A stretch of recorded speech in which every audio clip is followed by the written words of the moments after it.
With House of Usher and The Pit and the Pendulum, Roger Corman, Richard Matheson, and Vincent Price established themselves as the new cinematic gatekeepers of Edgar Allan Poe. In 1962, the partnership cemented this legacy with Tales of Terror, an anthology piece based on 3 more of Poe's short stories: Morel, The Black Cat, and The Case of Mr. Valdemar. Price starred in all 3 segments as 3 distinct characters, which are otherwise only linked by his ghoulish narration separating the tales. You are experiencing the heartbeat of a dying man. But how would I rank the 3 segments?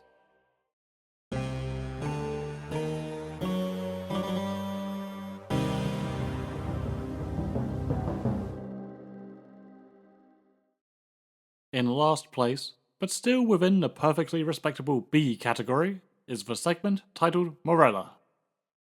The plot concerns a young woman named Lenora who has been estranged from her father for her entire life.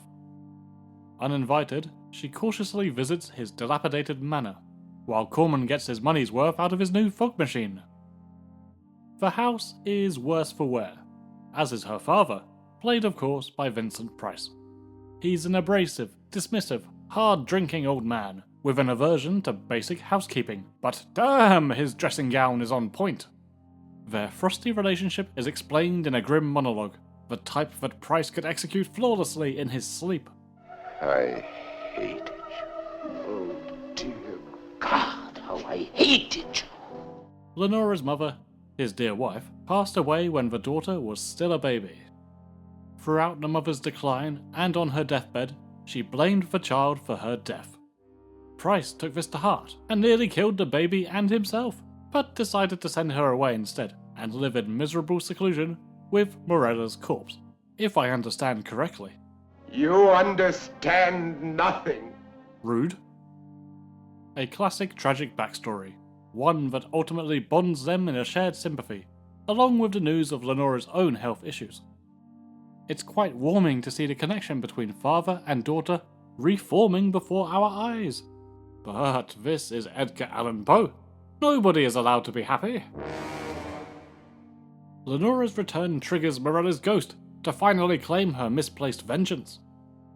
One thing leads to another, and everyone bloody dies, and the house erupts in flames. This segment is very typical of this filmmaking team's gothic output. It is essentially the DNA of the previous 2 Poe adaptations, Usher especially, distilled down to a 20-minute short. A lone visitor attending a creepy solitary building in disrepair, occupied by an off-putting Price, before a black-haired ghost woman strangles him to death among a blazing inferno. This is both a blessing and a curse. The formula works, and you get what you expect from a Corman Poe flick. The sets are vibrant and detailed, the atmosphere is thick, the arrival of the ghost is suitably tense, and the final shot of Morella's cackling corpse is one that will stick with you. Yet, that same formula also leaves the segment seeming a bit safe. Indeed, it is the shortest of the 3 tales by some margin, meaning there is less meat on the bones, so to speak. Still, as the opening story in the movie, it serves its purpose as an aperitif to the grander horrors to come. In second place, I nominate The Case of Mr. Valdemar.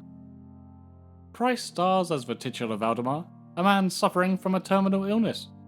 Curiously, he finds solace from his terrible pain via hypnotherapy, administered by the strange Mr. Carmichael. Valdemar's wife and his doctor are both suspicious of Carmichael. Understandably, Basil Rathbone just irradiates quiet menace. The hypnotist and the dying man have come to an even more peculiar agreement. When it is Valdemar's time to pass on, Mr. Carmichael will hypnotize him right at the point of death. The wife and doctor rightfully consider this to be a bonkers arrangement, but Valdemar tries to soothe their worries, assuring he's okay with the idea. He also distracts them with his blessing for the pair to marry after he's gone, so she can continue to live a full, happy life. Bless him. Anyway, the time comes, and Carmichael succeeds in his sinister goals. Valdemar's body has died, but the mind and soul continue to operate, under the hypnotist's control. I see only darkness. Weird as fuck, frankly. But the villain isn't finished there, no. He manipulates Valdemar's spirit to instead give his blessing for his wife to marry Carmichael. I wish for her to marry Mr. Carmichael. No! Turns out, the creep's had his wandering eyes on her this whole time. A swift and completely justifiable rejection makes him violent. The act is powerful enough to raise Valdemar, quite literally, who enacts fatal justice. It is a really interesting story, which keeps me hooked. But more than that, it is Rathbone who steals the show and upgrades the whole experience.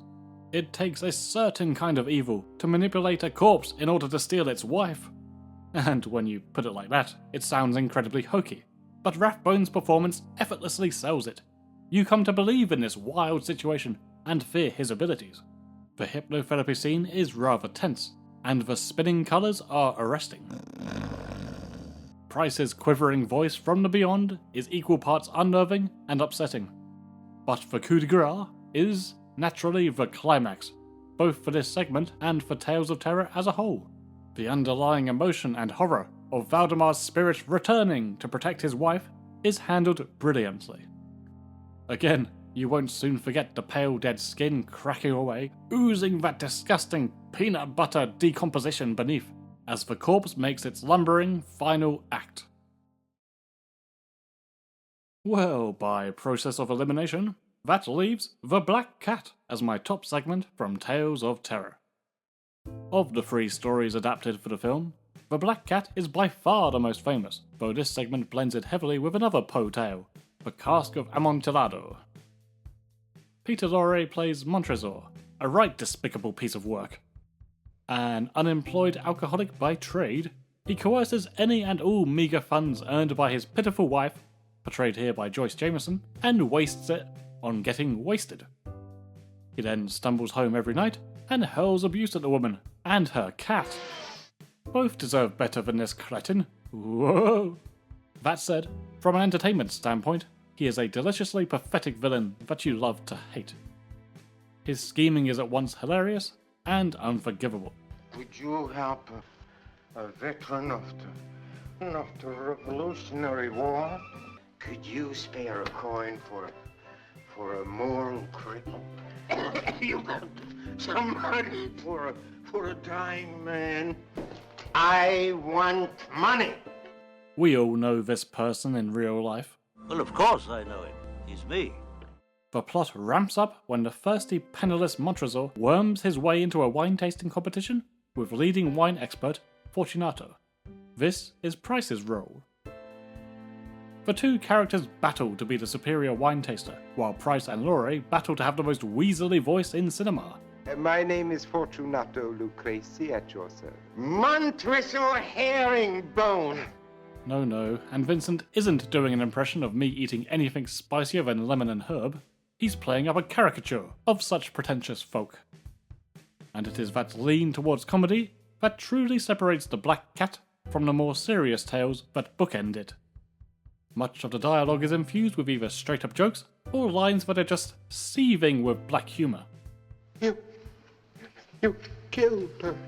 You notice everything, don't you? The soundtrack is whimsical, worlds apart from the foreboding orchestras of the other 2 segments. This change in tone keeps the overall film from getting stale or repetitive, but also injects a sense of freedom into the filmmaking itself. No longer confined by the difficult, strict rules of building atmosphere and terror, the direction and editing become creative and loose. Whoa!